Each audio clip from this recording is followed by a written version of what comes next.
Hello, this is Adam Carroll with UN This Week. I work with Justice for All as the UN Programs Director, and this week we're going to be discussing genocide with Thomas Shacklock, who is the research analyst with Genocide Watch. Welcome to the show. Thank you. Pleasure to be here. Tom is joining us from Islington, North London, and is working with Genocide Watch. I was wondering if you could first, before we talk about your own career and your own interests, tell us a little bit about Genocide Watch. So Genocide Watch seeks to report on, analyze genocides going on in the world, and I'll come to what we mean by genocide as well, because we have a very broad concept of that. But we analyze genocides in order to prevent them, but also once they've already happened, to seek justice for the victims of genocides. Now, coming to what I meant by the broad scope of genocide, we have a model which is the 10 stages of genocide, and it's quite a long, not always linear process which we follow as a model to analyze different issues going on in the world. And they start with a stage called classification. It often goes through other stages such as discrimination, polarization, dehumanization, and it can eventually get to persecution and extermination, which is what people normally do understand as genocide. Often when we talk about genocide, we only really think of it as the extermination stage, but we have a much broader understanding of what that means. This model is really, really helpful, not just to broaden the understanding of genocide and tell our viewers, tell policymakers that it manifests in different forms, but also in identifying an earlier stage of genocide, we can anticipate it getting worse later on, it reaching the stage of extermination, and then recommend policies to prevent anything getting out of hand, getting to this stage. So we have this model. The model, well, the concept of genocide, of course, was created, defined in the 1940s by Raphael Lemkin and others, but there are more than one version of what constitutes genocide.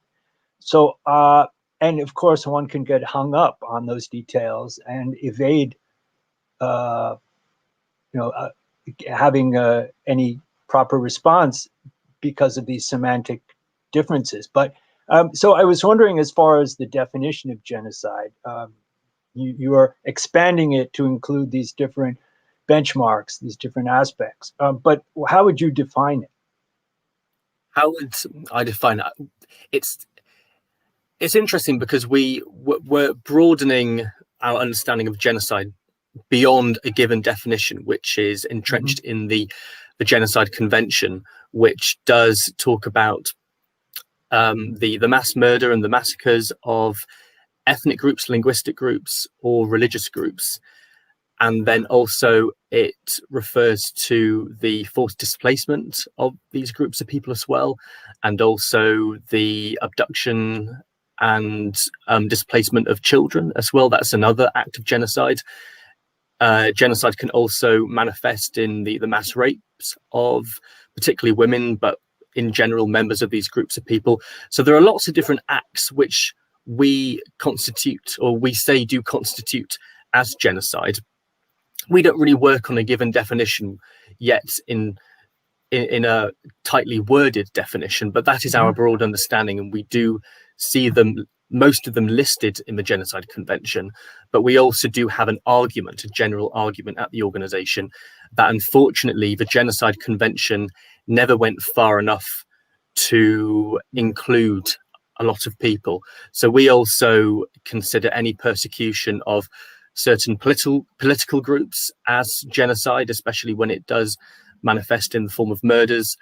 And also, I'm personally doing a side project on the persecution of LGBTQI plus people worldwide. That has been excluded as a form of genocide, even if it does manifest in the form of the death penalty. So we have a very broad understanding. It's basically any attempt, if we put it this way, any attempt to destroy in whole or in part a group of people, an identity group, particularly a minority group. Exactly. I think some people have the image of the Holocaust, if it's possible to have an image of such a vast, systematic, evil project.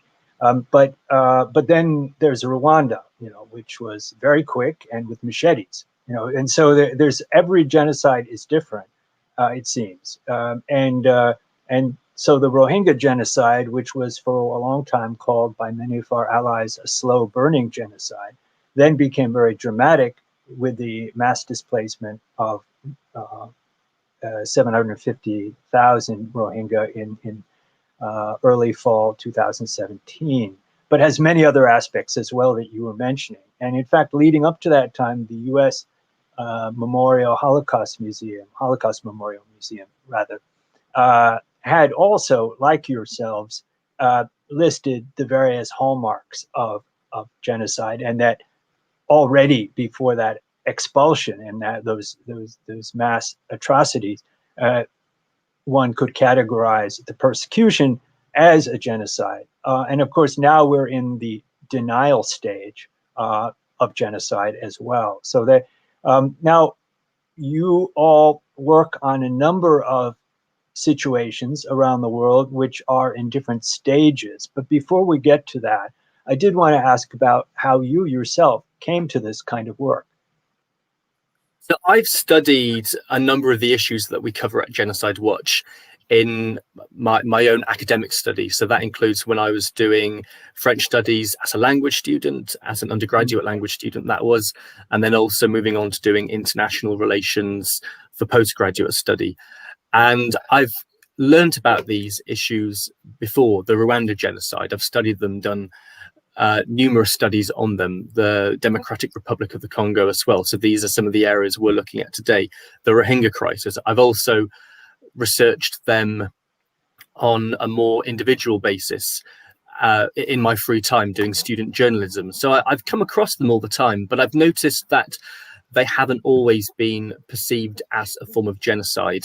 I've often learned them as forms of conflict, which is often a very damaging narrative, which actually falls into the category of denialism, the stage, as we call it, of denialism. Calling a genocide a conflict is a way of denying that there's a genocide. It justifies persecution of certain groups if you try and portray one group as being equal to the other in terms of any violence that they're causing. Often a group that's being persecuted might be committing acts of violence out of self-defense.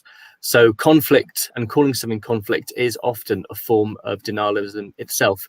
So I've come across these issues before, but Genocide Watch was an organization which really did resonate with this urgent need to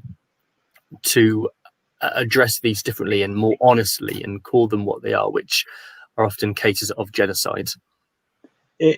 I guess, well, I recall that our organization or our program, Burma Task Force, at one point put a lot of effort into reaching out to the media, asking journalists not to use the phrase intercommunal conflict, because again, it erases the role of perpetrator entirely from the violence, and you can't equate victim with perpetrator. Now, but what about the term that's sometimes used instead, ethnic cleansing? So that is in fact a term which we don't like to use unless we're using it in inverted commas, because it was in fact a term coined by Milosevic back in the days of former Yugoslavia as a way of denying genocide. It's a euphemism, in fact, and there isn't a legal procedure to prosecute ethnic conflict. It's not really a concept that exists legally at all. It has been used to hide the real acts which are going on, which is often forced displacement in addition to acts of extermination or massacres. Just thinking really briefly of the various situations that Genocide Watch is monitoring. I wonder if you could provide a list of just how diverse they might be. Of course, it is actually worryingly very, very broad what we are covering at the moment. So we have got the cases which I'll be discussing today, the Banyan Malanga, plus also the Hema in the Democratic Republic of the Congo. Those are just some minority groups which are particularly vulnerable to the stage of extermination and have gone through the stages of persecution and being politically and socially discriminated against. We'll come into these issues into a bit more detail shortly. There's also currently a genocide taking place against Christians in Nigeria. That's often another issue that's framed as a conflict between Christians and mainly Muslim Fulani herders in Nigeria, but it is actually more a matter of Fulani extremists targeting Christians, which is interesting because the Fulani are also in other countries persecuted minorities. So in Central African Republic, which is a country that I can also talk about today, that's one of my assigned countries, the Fulani and the wider Muslim population are the persecuted population by the Christian majority of the south of the country. The Muslims of the north of Central African Republic have been persecuted, plus the Fulani, as almost like a minority within the Muslim minority, have been persecuted even by other Muslims. So the Fulani are both a persecuted group, but also, in the case of Nigeria, they, or at least extremists from that group, have been perpetrating a slow genocide against Christians in the middle belt of Nigeria. So I can extend the list if you want, but it goes to show how there are lots of these other issues which people might be aware of as a form of conflict, but we need to battle against that narrative because it is a false narrative, unfortunately. Looking back, I mean, there's Cambodia, there's Bangladesh, which not everyone, is aware that their civil war is framed by many Bangladeshis as a genocide. There's Indonesia. There's Belgian Congo, right? So is this the same where Leopold massacred so many people? Was Yes. does that qualify? Well, absolutely. And I'm afraid in terms of that historical perspective, I don't know what the details are going that far back in terms of which groups were targeted. But that you could say is irrelevant. The Belgians and more broadly colonial rulers in whichever respective country they colonized were guilty of different forms of genocides of the people that they colonized, regardless of which ethnic groups they targeted. Of course, now the repercussions of that are the ethnic divisions that they created back then have escalated these newer forms of genocides, which had really been started in the colonial era, given our 10 stages model, where the stages of classification and discrimination, political discrimination, already set the precedent for those other later stages to eventually take place. So yes, to answer that question, you can call these acts, these crimes from the colonial era, crimes of genocide. Well, the colonial era has still echoes in the present, obviously, and not to make it an excuse, which we also hear, but Algeria and Vietnam, and I guess there was a genocide against a minority in Vietnam as well. And I have to admit, I don't know enough about these, and so I think it's unfortunate that genocide studies is not taught in a broad way in school, but when one discovers it, then it kind of opens the door to a new level of horror in history and in the present. So as far as the treatment of the Uyghur now, we have a program that focuses on the Uyghur. I believe you all do as well.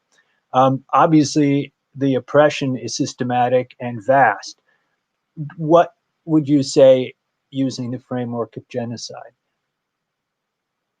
Well, it certainly is going fast, but it's also been an ongoing problem for a long time anyway, if we think about how they've been dehumanized, for example. So that's what we call stage 4 dehumanization of the targeted minority group, or at least most of the time it's a minority group, and in this case it certainly is.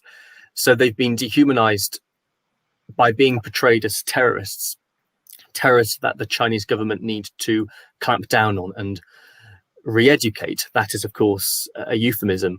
So even though the recent developments have developed very rapidly, the genocide was already being prepared in previous years, in previous decades. So yes, I meant to say vast, not fast. Oh, sorry. Yes. Sorry. Yeah. My bad. Yeah. And the scale, yes, it's really horrific. But how about India? I mean, again, another of our programs focuses on Kashmir, but also Muslim minorities in India, other minorities as well. Would you see genocide as being a useful framework for understanding that situation? Yes, yeah, we have been calling that a genocide as well. That they are definitely a persecuted minority at the moment, and there's always the possibility that that can escalate into a mass extermination stage. It's not necessarily going to happen, but the possibility has already been created, given the rights that have been removed or that can further be removed from Muslims. They have also had their life conditions completely destroyed in parts, economically, and that can also be called an act of genocide as well. And there have been moments of violence where people have lost their lives. So yeah, we are calling it a genocide for these different reasons. And again, that's battling against the misconception that genocide is only what we saw in the Holocaust or in Rwanda, where it's this episode of mass murder, this single episode of mass murder. There are lots of bursts of violence that have been going on in India for a long time, and the current nationalist government, the Hindu nationalist government under Modi, is only exasperating that and making it much easier. Yep.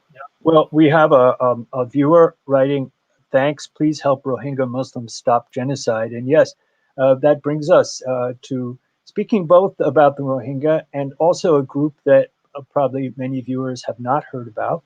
And maybe we could go to the website and take a look again at this group. How would you pronounce this again? So they're called the Banyan Malanga. In South Kivu, and they're mainly based at the moment in a place called Minembwe. But when I say that they're placed there, they are actually more or less trapped there, that they've been surrounded by the groups which are targeting them, groups which consider themselves to be the indigenous people, citizens of the Democratic Republic of the Congo. And maybe we could see the map for a moment. So the Congo is right in the middle of the continent of Africa. That much I know, but not much else. But it's been in a state of, I hesitate, but conflict, for many years, very fragile. So, okay, here it's next to Burundi. Maybe you could say something about Congo. Yes, absolutely. I think it's interesting how you touched upon the fact that the Congo in general has been in a state of conflict for many years now, and that is absolutely true. And I think one of the problems that has caused this genocide to go unrecognized is that because there are so many different local level conflicts that are taking place in the Congo, it's almost difficult for people to recognize when a particular group is being targeted. It's easier to just look at this, the way it's portrayed in the media, as just being a very inherently violent place, which is not the case at all. The factors of this violence, if we use that word as a nice broad term, the factors of the violence are very, very familiar when it comes to the stages of dehumanization, hate speech in the media, ideas about indigeneity and who is indigenous to this country and who is not. That's particularly the case with the Banyan Malanga, and then also the Banya Rwanda in general, not to the same extent as the Banyan Malanga, but those are Rwandaphone, so Rwandan Congolese citizens or people who are of Rwandan descent. But the Banyan Malanga are particularly, yep. I imagine the borders. Oh, I'm echoing. The borders are drawn by colonial powers, probably, or by other governments, and of course, there's movement of peoples. And I guess a lot of people, not sure which groups, but fled Rwanda during that genocide and fled into maybe both Burundi and Congo. So movements of peoples have to be recognized, and yet here we see them being called invaders, whether they grew up there or not. So that does resonate. It sounds like the Rohingya who grew up in Rakhine State and maybe for generations lived there, but are still being depicted as somehow foreign and, of course, not welcome. So this form of demonization, otherization, seems to be a pattern. Who in the Congo leadership, government, or even media is leading this anti Banya? What is it? But Banyan Malanga. Thank you. Okay. Yeah, who is leading this xenophobic response? It's quite complex, and it's quite difficult to pin down a particular leader of this hatred. It's more a matter at the moment, as things currently stand, that you got the Bafuliro, Babemba, and Banyindu ethnic groups, which are ethnic groups based around this area in Minembwe and South Kivu, who are the at least armed groups representing these groups, are targeting the Banyan Malanga citizens, and they do believe that the Banyan Malanga are not Congolese, even though there is plenty of historical evidence to suggest that they have lived, or not just to suggest, but show, that confirm that they have lived in the Congo since before the colonial era. So that is where most of the xenophobia and the hatred lie. But there are certain politicians. There are reports that well-known politician Martin Fayulu, I believe he's called, have exasperated this hate speech and suggested that the Banyan Malanga or Rwandaphones are part of an invasion of the Congo. So you have got some politicians that are spreading these messages, but it's actually a very, very complex picture. It's not just a simple, at least from where I am with my own research, as it is in the case of the Rohingya, where you've got Buddhist extremists who are very directly inciting the hatred of the Rohingya. And then you have I'm trying to remember the name of the group. I think it's the 969 group in Myanmar who, yes, you've got groups like that where they've been using Facebook as well. It's much more widely reported, at least now, in Myanmar than it is in the Congo, that you can really, really allocate and identify who are the leaders in the hate speech. But it's a very complex picture. But you've got a general feeling among local ethnic groups that the Banyan Malanga and Rwandaphones in general do not belong to the Congo, even though the Banyan Malanga have been there for centuries. So with the Banyan Malanga, do we have a similar situation with military targeting civilians as we have in Rakhine State? Not on the same organized scale. You have, though, now got cases of Burundian rebels, or at least some reports of Burundian rebels supporting the Mai Mai groups. Now, the Mai Mai groups are the name of armed groups that represent different so-called indigenous ethnic groups in the Congo. So that's a useful term to remember. The Mai Mai groups representing the what they identify as indigenous groups. Yes, they are indigenous, but so are the Banyan Malanga anyway. Oh, are you losing me? We're getting a bit of maybe bit of a lag, pigeon. Yes, flew through the. Okay, try again. Okay.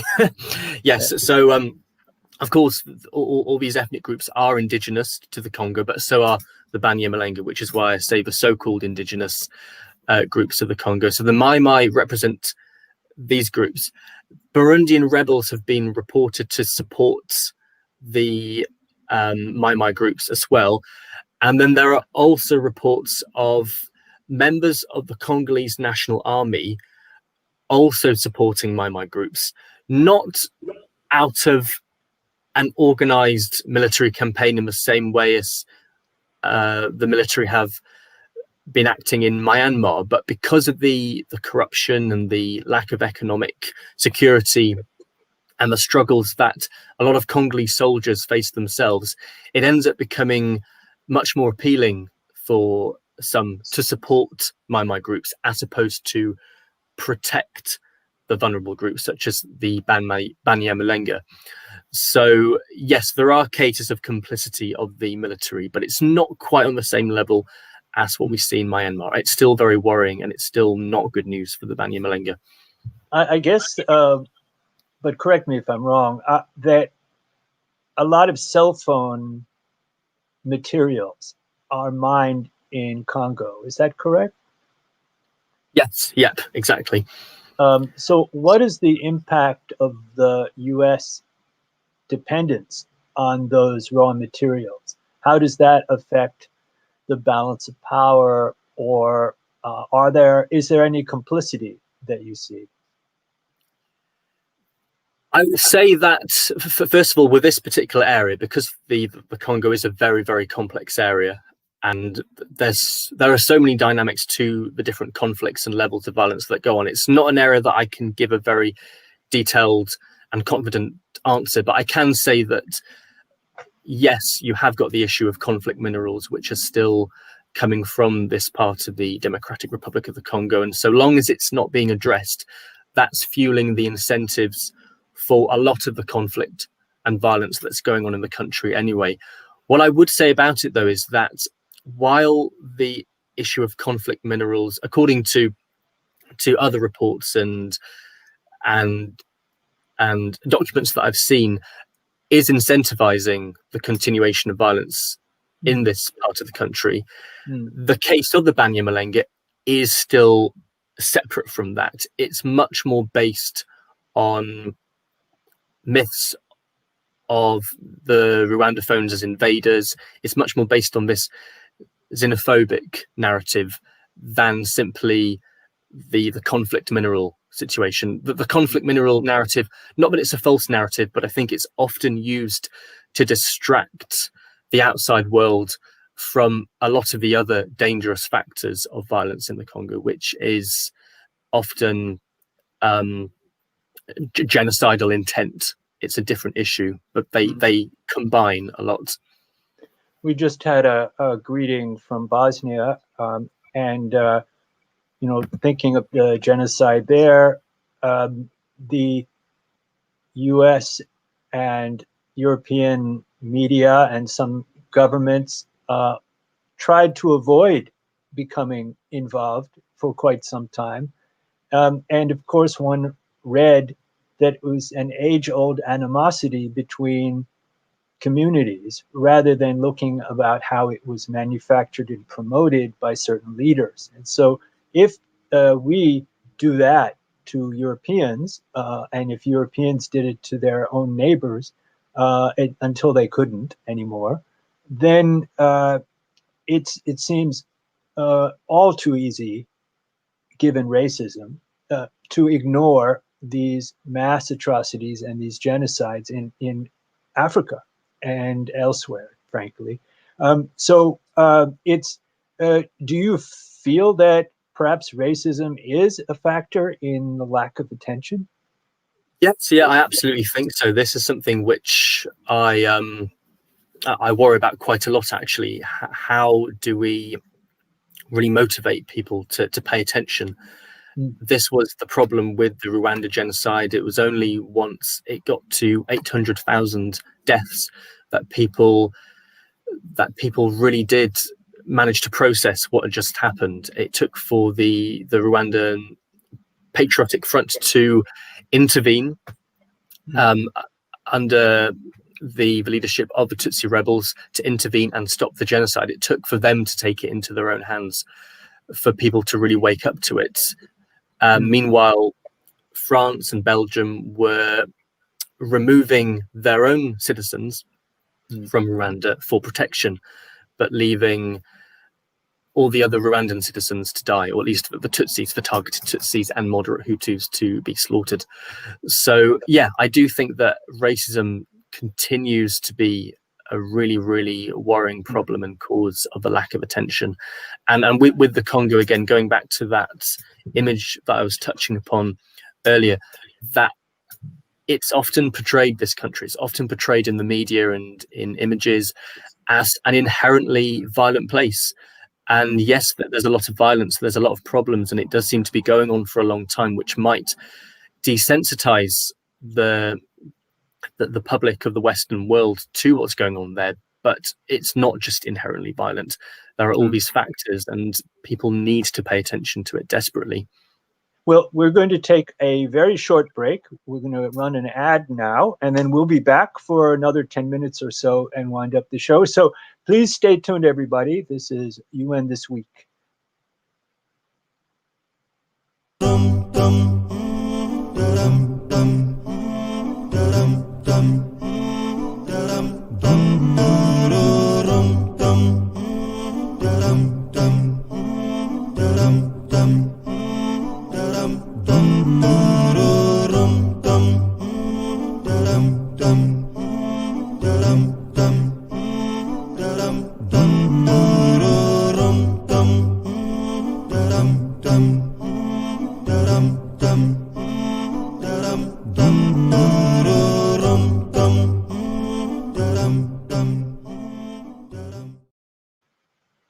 And this is Adam Carroll with Thomas Shacklock of Genocide Watch.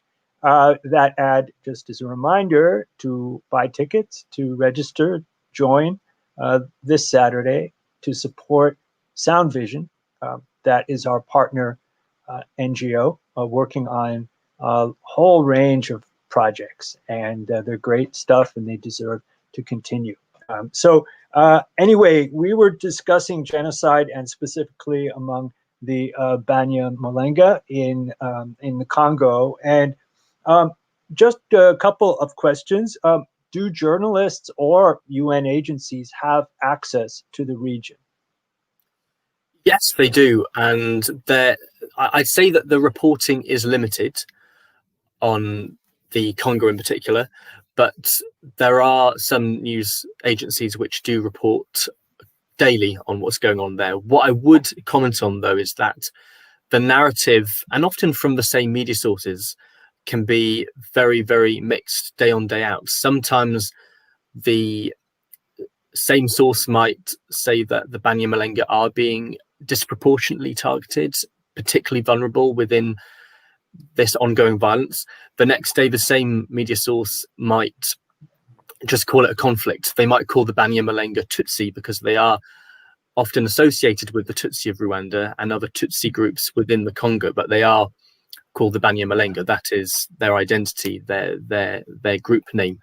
So I think that within even the same media organization, there can be, I wouldn't say an intent to deny what's going on, but there's certainly a lack of confidence with how to report on these issues, which does also need to be addressed, because that can hopefully solve some of the problems with how the story is getting out to the wider public. What about peacemakers, and how about the UN General Assembly? Are there any resolutions? At the moment, we have, of course, still got the world's largest, or at least to a certain point, it was one of the world's largest peacekeeping mission in the world, operating in the Congo, but its effect has still been limited. What we at Genocide Watch are now recommending is that the UN investigate what's going on. We need a proper official investigation so that all the atrocities are really set out and understood a bit more deeply. There was a UN inquiry which did reveal that the Banyan Malanga have been particularly targeted recently, and then they also talked about how the Hema, another group, have been disproportionately targeted in Ituri province, so that's next to South Kivu, by the Lendu ethnic group. Those two groups have been in conflict as well. So the UN have been recognizing this. I think we need to go a bit further to really call it persecution or even genocide. In the Banyan Malanga's case, it certainly is genocide. We would say so in the Hema's case as well. The reason why we want the UN to call it genocide is because it adds that sense of urgency, not just to say that there have been disproportionate killings of one group, but calling it genocide does help to encourage and mobilize action, because that's what is needed: more intervention, more action to prevent any further damage. And unfortunately, Adama Dieng, the long-serving special advisor on genocide, has retired, and I believe there's no one in his place. There is another special advisor on the responsibility to protect, but again, I think we need to see that position filled. I guess I wanted just to come back briefly to the question of religion. Is that an aspect in here, or is it not? Is it used as a tool of division? I wouldn't say so in the case of the Banyan Malanga and the groups targeting them. That's much more based on ideas of nationalism. Although, interestingly, I've been reading a book by a PhD student who is from this area and studying the case of the Banyan Malanga in detail, and he has talked about how the Christian religion that he was brought up with has been a very strong motivating factor for their strive to live on despite all these struggles. So there's that side to it, but I wouldn't say that it's at all being exploited for genocidal purposes. I'm not so sure, to be honest, about the Central African Republic, whether that there's an incitement to hatred against all Muslims, but you have certainly got the case where Fulani Muslims, as a minority in the Central African Republic, as an example, are seen as outsiders. So you've got that nationalism and nationality question again, which in this part of the continent seems to be much more significant than religious difference, even if the different ethnic groups are also belonging to different religious groups. But that, I have to admit, is perhaps an area I need to look into a bit more to see whether religion does play out in the rhetoric. Well, it sounds to me like there's a great deal of tension and coexistence and pluralism are still ideals to be strived for.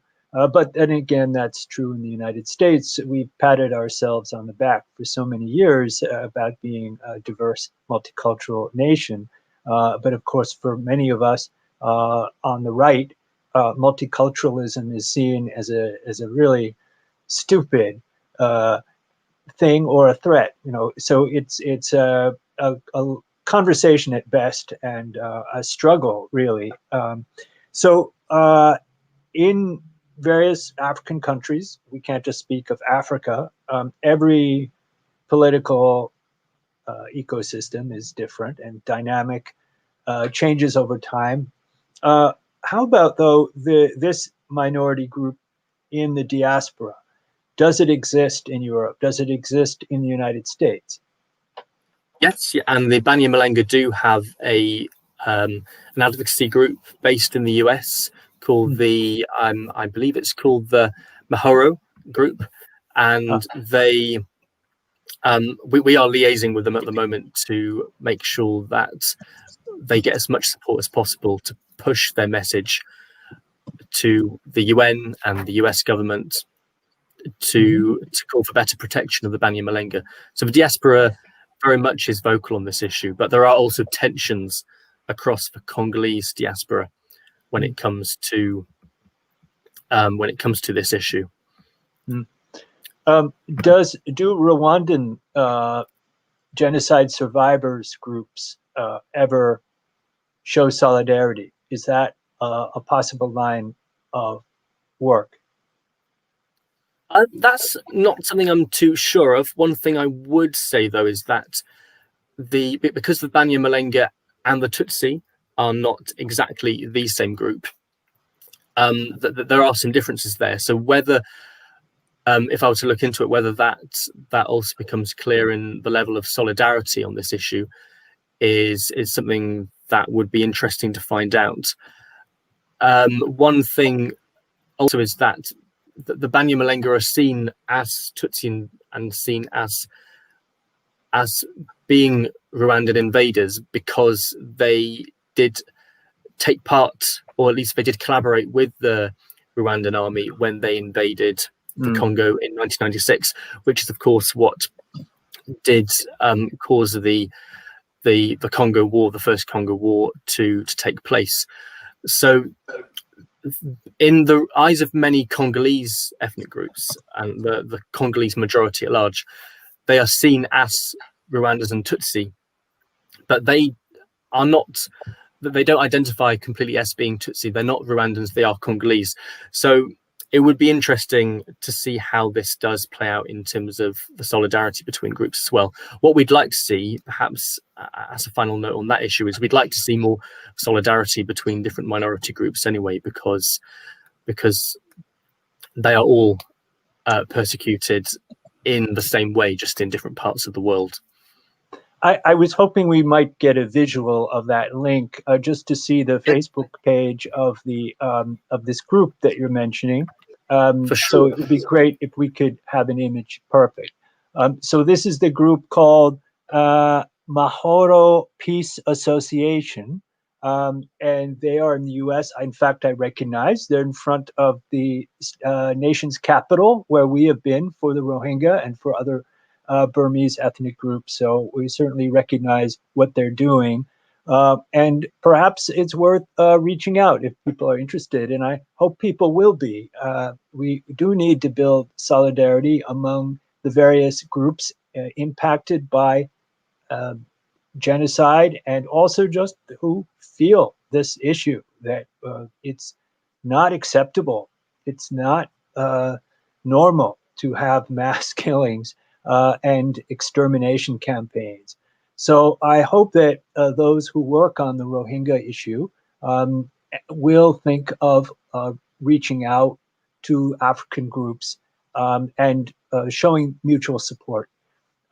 So as we wind up, we're all affected by the pandemic, and I don't know if, on top of everything, it has made a major impact in the Congo. I have no idea. I was wondering, is there any change that you see? Has it impacted UN presence? Has it impacted funding streams? It hasn't seemed to have caused the same disruption to life as we've seen in the Western world. And what a lot of analysts have said about all of Africa, in fact, and the developing world, is that almost every country has had to put up with so many different diseases, such as Ebola, malaria, that they've actually been very prepared for this virus as well. Whereas we in Europe and North America have not at all been prepared for such a big pandemic like this. So they've managed to deal with it in a different way from us. It's definitely worth noting that Ebola is still a problem in this part of the country, and so are other issues such as HIV/AIDS. So they are battling a lot of problems at the same time, which do get in the way of elections in certain parts. One part of the Congo was prohibited from taking part in the elections on time back in late 2018, early 2019. So these different problems do definitely play out for sure. Well, I appreciate your involvement with this, and I'm sure the people of the Banyan Malanga also do. I guess I assume you're in touch with some of these groups, and I'm wondering, you're a writer. You mentioned your journalism, and perhaps as well your work with Grassroots Diplomat. What are there any articles that you could point us to that you've written either on this subject or kind of related topics? So related to Grassroots Diplomat, that's a research role that I do on a much more part-time basis, and the content is unfortunately only accessible to paying members of the organization. It's a consultancy for people starting a diplomatic career to learn about how to be a more effective diplomat and more in touch with people, and to bridge gaps between civil society and governments. But I have done other articles in the past with the University of Birmingham, and then podcasts with the University of Bristol, both in England and the UK. So I can quickly share some of the links if you want, but perhaps we can put them in the comments for people when they watch absolutely this. And that would be very helpful. And I hope that people watching this show, some will want to be involved as diplomats who care about human rights, in international relations in some way that's constructive. So that's one of the aims of this show, in fact, to make that appealing. So I thank you very much for your work, because it's shedding light on what used to be called the Dark Continent, right? Which is unfortunate reflection of racism often, that we simply see it as an other place and not part of the same world that we live in. And obviously we're all interdependent. So we hope that the UN will do the right thing here, and that the US, if there is a new administration, will also step up to the plate and be helpful rather than complicit. So thank you, Tom, and thank you, everybody. Stay tuned. We'll be with you next week, next Tuesday, hopefully. And this is UN This Week.